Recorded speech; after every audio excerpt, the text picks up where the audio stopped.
2011년 11월 대한민국의 스키장을 찾은 사람이 686만 명이었습니다. 골프장 회원권은 20억 원을 넘나들었습니다. 캠핑용품점은 주말마다 북적였습니다. 자전거 매장에서는 1,500만 원짜리 로드바이크가 날개 돋친 듯 팔려나갔습니다. 그로부터 14년이 지난 2025년 1월 상황은 완전히 달라졌습니다. 스키장 방문객은 443만 명으로 줄었습니다. 전성기의 60% 수준입니다. 골프 회원권은 24억 원에서 22억 원으로 떨어졌습니다. 캠핑용품 업체 코베아는 매출이 457억 원에서 342억 원으로 25% 급감했습니다. 자전거 수입액은 전년 대비 21% 쪼그라들었습니다. 무슨 일이 벌어진 걸까요?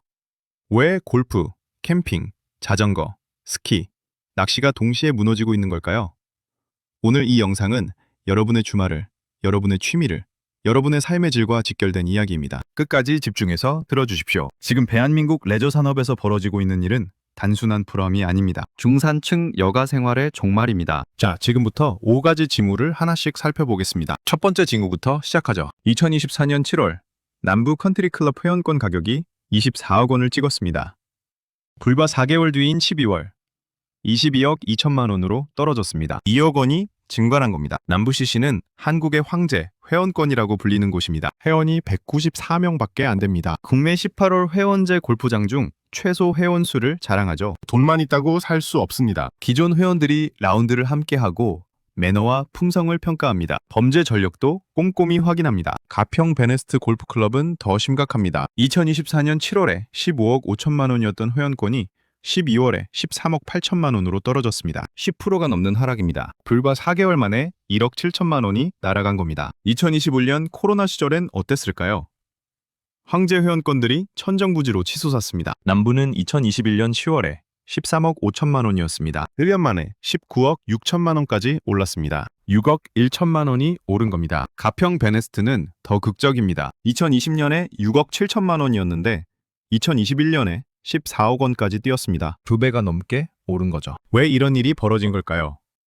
코로나 시절엔 갈 곳이 없었습니다. 해외여행은 막혔습니다. 실내 활동은 위험했습니다. 골프장만이 유일한 탈출구였습니다. 거기에 돈이 몰렸습니다. 주식과 부동산으로 번 돈이 골프 회원권으로 흘러들어왔습니다. 하지만 2023년부터 상황이 바뀌었습니다. 해외여행이 여였습니다. 실내 활동이 자유로워졌습니다. 주식은 횡보했습니다. 부동산은 얼어붙었습니다. 돈이 빠지기 시작한 겁니다. 2024년 7월을 정점으로 회원권 가격은 꺾였습니다. 이게 첫 번째 징후입니다. 황제 회원권마저 흔들리고 있다는 겁니다. 두 번째 징후로 넘어가 보겠습니다. 캠핑 산업입니다. 2020년 캠핑은 국민 취미로 떠올랐습니다. 한국관광공사 통계를 보면 캠핑 이용자가 534만 명이었습니다. 2016년 399만 명보다 33.8% 증가한 수치입니다. 산업 규모는 5조 8천억 원으로 추정됐습니다. 2021년엔 6조 3천억 원으로 불어났습니다. 캠핑장도 폭발적으로 늘었습니다. 2020년 2363개에서 2021년 2703개로 2024년 9월 기준 4082개까지 증가했습니다. 캠핑용품 업계는 호황을 누렸습니다. 코베아는 2022년에 매출 457억 6천만 원, 영업이익 73억 원을 기록했습니다. 캠핑카 판매도 급증했습니다. 2019년에 415대였던 판매량이 2020년에 1946대로 370% 증가했습니다. 2021년엔 2771대, 2022년엔 2919대로 정점을 찍었습니다. 코로나 이전 대비 무려 600% 증가한 수치입니다. 하지만 2023년부터 균열이 시작됐습니다. 코베아의 매출은 342억 7천만 원으로 25% 감소했습니다. 영업이익은 39억 원으로 절반 가까이 줄었습니다. 캠핑카 판매는 2024년 1월부터 4월까지 454대에 불과했습니다. 전년 동기 781대 대비 53% 급감한 겁니다. 캠핑용품점 폐업이 줄을 잇습니다. 전국 44개 매장을 운영하던 A 캠핑용품점은 2024년에만 경기 안양, 세종, 부산 등 3개 매장 폐점을 결정했습니다. B 캠핑용품점은 2021년 전국 가맹점 70개를 운영했지만 2024년엔 54개로 줄었습니다. 올해 들어서만 10개 매장이 폐업하거나 폐업 준비 중입니다. 왜 이런 일이 벌어진 걸까요? 신규 캠퍼 유입이 끊겼기 때문입니다. 캠핑은 처음 시작할 때 비용이 가장 많이 듭니다. 텐트, 침낭, 매트, 버너, 랜턴, 의자, 테이블. 기본만 갖춰도 수백만 원이 들어갑니다. 코로나 시절엔 이걸 기꺼이 지출했습니다. 다른 선택지가 없었으니까요. 하지만 지금은 다릅니다. 해외여행을 갈 수 있습니다. 국내 여행도 자유롭습니다. 호텔과 펜션이 있습니다. 굳이 비싼 돈 들여 캠핑 장비를 살 이유가 없어진 겁니다. 중고나라엔 새 제품 같은 텐트들이 헐값에 쏟아져 나옵니다. 2020년엔 웃돈 주고 사던 텐트가 2024년엔 반값에도 안 팔립니다. 이게 두 번째 징후입니다. 세 번째 징후. 자전거 업계로 가보겠습니다. 2020년 자전거 시장도 폭발했습니다. 사회적 거리두기로 집단 활동이 어려워지자 사람들은 혼자 할 수 있는 스포츠를 찾았습니다. 자전거가 딱 맞았죠. 삼천리 자전거는 2020년 매출을 38.7% 늘리며 흑자 전환했습니다. 알톤 스포츠는 43.9% 성장했습니다. 수입 자전거 시장도 호황을 누렸습니다. 자이언트, 스페셜라이즈드, 트랙, 스콧으로 불리는 빅4 브랜드의 국내 연간 매출이 1천억 원을 넘나들었습니다. 진무백만 원짜리 로드바이크가 물량 확보가 안 돼서 못 팔 정도였습니다. 지금 주문하면 6개월 뒤에 받을 수 있습니다. 이런 말이 나왔습니다. 2024년 상황은 정반대가 됐습니다. 삼천리 자전거는 매출 1,068억 원에 영업손실 67억 원을 기록했습니다. 흑자에서 적자로 돌아선 겁니다. 알톤 스포츠도 2022년부터 매출이 감소했습니다. 빅4 브랜드의 국내 연간 매출은 반토막 났다는 소문이 업계에 파다합니다. 1,000억 원이 500억 원으로 줄어든 겁니다. 관세청 통계를 보면 2023년 일반 자전거 수입액이 1억 6,600만 달러로 전년 대비 21% 감소했습니다. 수입 자전거 업계는 2023년 하반기부터 가격 할인 행사에 돌입했습니다. 1,500만 원 자전거를 10%에서 30% 할인해서 팝니다. 콧대 높은 해외 업체들이 전부 할인에 들어간 건 유례없는 일입니다. 왜 이렇게 됐을까요? 자전거도 캠핑과 똑같습니다. 신규 수요가 끊겼습니다. 코로나 시절 자전거에 관심을 둔 소비자들은 대부분 구매를 마쳤습니다. 엔데믹 이후 실내와 단체 활동이 가능해지면서 야외에서 혼자 하는 스포츠라는 장점이 희석됐습니다. 공유 모빌리티 확산도 악재가 됐습니다. 따릉이 같은 공유 자전거 플랫폼으로 생활 자전거 수요가 흡수됐습니다. 굳이 자기 자전거를 살 필요가 없어진 겁니다. 이게 세 번째 징후입니다. 자전거 업계가 반토막 났습니다. 1,500만 원짜리 자전거는 이제 할인 판매로도 팔리지 않습니다. 네 번째 징후. 스키장입니다. 2011년부터 2012년 시즌 전국 스키장을 찾은 사람이 686만 명이었습니다. 스키는 겨울 레저의 왕이었습니다. 젊은 층에게는 스키가 필수 데이트 코스였습니다. 2009년엔 전국에 스키장이 17개나 있었습니다. 2024년 시즌 방문객은 443만 명입니다. 원정기의 60% 수준입니다. 스키장은 13개로 줄었습니다. 최근 3년간 양지파인, 베어스타운, 스타힐 3곳이 문을 닫았습니다. 무슨 일이 일어난 걸까요?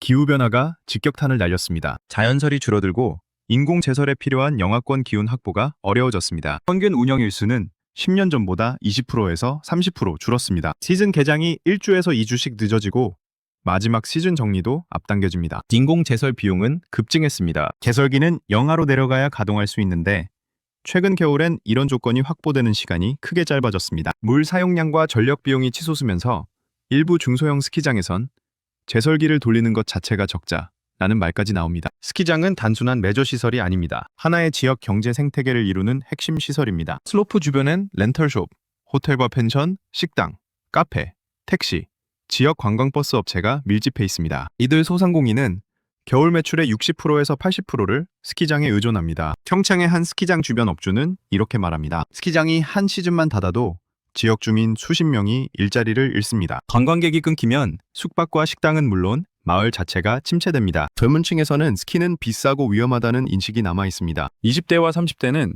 스키장을 더 이상 찾지 않습니다. 이게 네 번째 징후입니다. 다섯 번째 징후, 공통 패턴입니다. 지금까지 골프, 캠핑, 자전거, 스키를 살펴봤습니다. 이들이 모두 동시에 무너지고 있습니다. 우연일까요?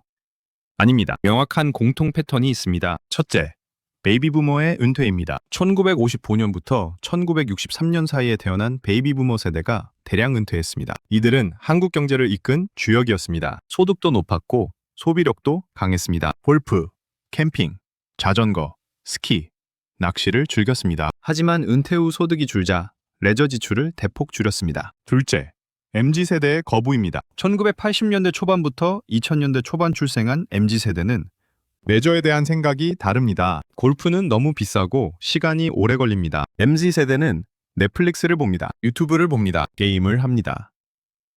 해외여행을 갑니다. 한국의 전통적 레저 산업은 이들에게 매력적이지 않습니다. 셋째, 법인카드 접대의 종말입니다. 과거엔 회사 법인카드로 골프를 쳤습니다. 하지만 김영란법 시행 이후 법인카드 사용이 대폭 줄었습니다. 넷째, 중산층 지갑의 봉쇄입니다. 2024년 한국인의 80%가 경제를 위기 상황으로 인식합니다. 물가는 올랐습니다. 금리도 올랐습니다. 월급은 그대로입니다. 대출 이자가 늘었습니다. 여유 자금이 없습니다. 외전은 사치가 됐습니다. 이게 다섯 번째 징후입니다. 공통 패턴이 명확합니다. 베이비부머 은퇴, MZ세대 거부, 법인카드 접대 종말, 중산층 지갑 봉쇄, 이 네 가지가 동시에 작용하면서 한국 레저 산업이 무너지고 있습니다. 그렇다면 우리는 어떻게 해야 할까요?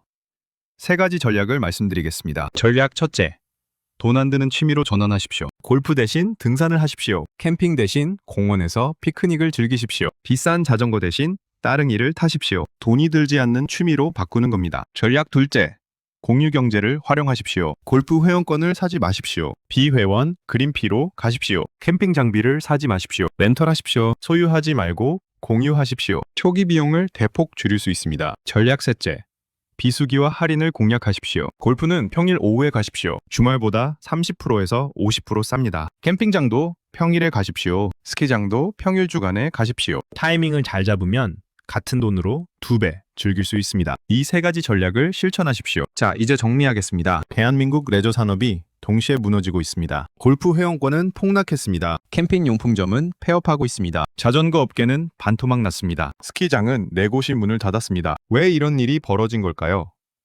베이비부머가 은퇴했습니다. MZ세대가 거부했습니다. 법인카드 접대가 사라졌습니다. 중산층의 지갑이 닫혔습니다. 무엇이 살아남을까요?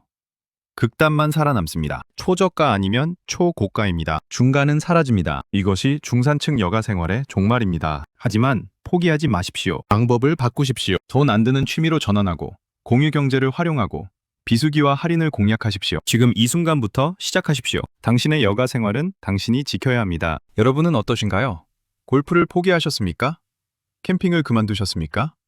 댓글로 여러분의 이야기를 들려주십시오. 여러분의 경험이 다른 분들에게 큰 도움이 됩니다. 오늘 이 영상이 도움이 되셨다면 좋아요 버튼 눌러주십시오. 구독과 알림 설정도 부탁드립니다. 대한민국 경제의 진짜 현실을 계속 전해드리겠습니다. 잊지 마십시오. 위기는 준비하는 자만 넘을 수 있습니다. 여러분은 이미 준비를 시작하셨습니다. 이 영상을 끝까지 보신 것만으로도 99%를 앞서가고 계십니다. 다음 영상에서 뵙겠습니다. 감사합니다.